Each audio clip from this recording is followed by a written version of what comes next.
រឿងសេដ្ឋីចិញ្ចឹមខ្លាយ៉ារឿងអាគោនេះដូចទំនងដល់ហើយសុទ្ធតែសាច់ហ្មងឲ្យយើងសុំសាច់ឯងមួយម៉ាត់មកអណប់នេះអាខ្លាហេតុអីបានជាឯងសម្លាប់គោរបស់យើងហើយចេះស៊ូទៅកើតវិញមកពីឃ្លានហ្នឹងហើយនេះឈប់ភ្លាមអាសង្ហាប្រយ័ត្នយើងបាញ់ណាគោក្របីពួកខ្ញុំនេះណាបាត់អស់ហើយសង្ស័យតាខ្លាលោកសេដ្ឋីជាអ្នកខំស៊ីតាលោកមេភូមិនេះអាដួងខ្លាខំលោកសេដ្ឋីហើយឆាប់បាញ់វាទៅកាលពីយូរលង់ណាស់មកហើយក្នុងក្រុងពេរិនសីមានសេដ្ឋីស្រុកស្ដំម្នាក់រស់នៅក្នុងភូមិគ្រឹះមានអ្នកបម្រើឆ្វេងស្ដាំលោកសេដ្ឋីចូលចិត្តស្រឡាញ់សត្វខ្លាដំបងណាស់គាត់ចិញ្ចឹមខ្លាដំបងធំមួយក្បាលនៅក្នុងផ្ទះណែនឹងចែមដាក់ចំណីឲ្យខ្លាយើងទៅនៅចាស់នៅទេលោកសេដ្ឋីហើយពេលណាបានឯងដាក់ឯងចង់ឲ្យយើងយកឯងធ្វើចំណីឲ្យខ្លាយើងមែនទេចាស់អត់ទេលោកសេដ្ឋីខ្ញុំទៅដាក់ឥឡូវនេះហើយនេះចាំតែប្រាប់មែនហេឲ្យលឿនឡើងតិចមើលបីថ្ងៃត្រង់ឲ្យឃ្លានបាយណាស់នេះហេដួងអើយមកហូបបាយសិនកូន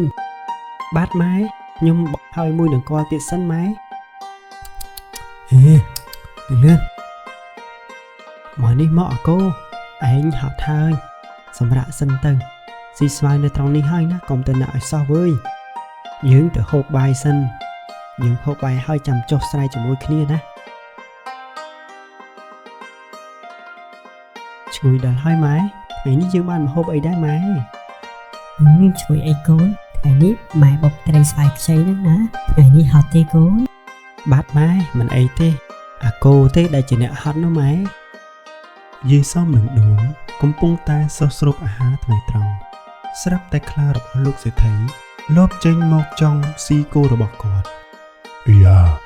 រឿងអាគោនេះដូចទំនងដល់ហើយសុទ្ធតែសាច់ហ្មងឲ្យយើងសុំសាច់ឯងមួយម៉ាត់មកអណប់ខ្លារបស់លោកសេដ្ឋីបានដេញគោចូលទៅក្នុងព្រៃហើយក៏ខាំឆៃតែម្ដងម៉ែបាត់អាគោតាណាហើយនេះមិញខ្ញុំចងនៅនេះសោះនឹងថាមិននឹងកូនមិញម៉ែក៏ឃើញនៅនឹងដែរប្រហែលជាវារបូតខ្សែហើយម៉ែចាំខ្ញុំទៅរកប្រយ័ត្នផងណាកូនមួយរយៈនេះស្រុកយើងដូចចម្លែកណាស់ចេះតែបាត់នេះបាត់នោះរហូតអាសិលមិញណាគោអាសុកណាក៏វាបាត់ដែរបាត់ម៉ែខ្ញុំនឹងប្រយ័ត្នខ្លួនម៉ែទៅផ្ទះមុនចុះដួងក៏ចេញទៅរកគោហើយយាយសំក៏ត្រឡប់ទៅផ្ទះវិញកបជួនក៏ជួបជាមួយនឹងពូសុកនិងយាយឌីកំពុងនាំគ្នាទៅរកគោក្របីតាមផ្លូវនេះអាសុកអើយនាំគ្នាទៅណាហ្នឹងណែខ្ញុំកំពុងទៅនាំគ្នាទៅរកគោនៅព្រៃឯកាតណាមីងហើយរកមិនទាន់ឃើញទេអញ្ចឹងណោះបាទនៅទីមីងពងទៅនាំនីឌីទៅរកនឹងហើយមីងមែនហើយមីង